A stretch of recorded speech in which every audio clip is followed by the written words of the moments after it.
So I was talking to my friend Kendall. I've been a friend, done business with him for 15 years as an insurance agent. So we were kind of talking about the mountain property. So a couple things to be aware of. So, he's very hesitant to quote a mountain property for my closing if he doesn't have a backup. Because here's reality that I didn't know.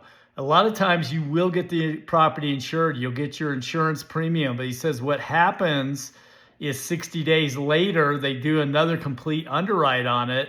You could get a notice that within 60 days, you have to find another policy. So he's like, man, I am not comfortable doing those unless I got a backup just in case.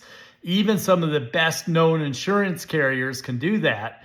And mountain properties too, be aware they're going to use satellite imagery and they can really zero around. He's like, if it's like finding Waldo back in the day where you cannot see the property, at least in his world, he's like, I don't have an outlet because it's just so covered in trees and stuff. He won't have an outlet.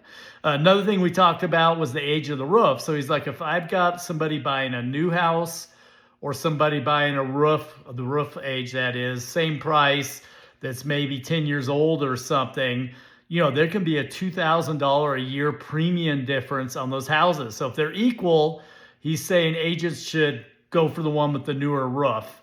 Absolutely, because it can save the premium. Or on the older roof, we get it as an inspection item. We get it done because $2,000 is a lot.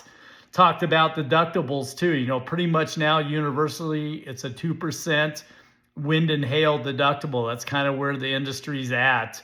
And he talked about the old roofs. So, in the first, if it's over 6-7 years old, you are going to pay a much higher premium.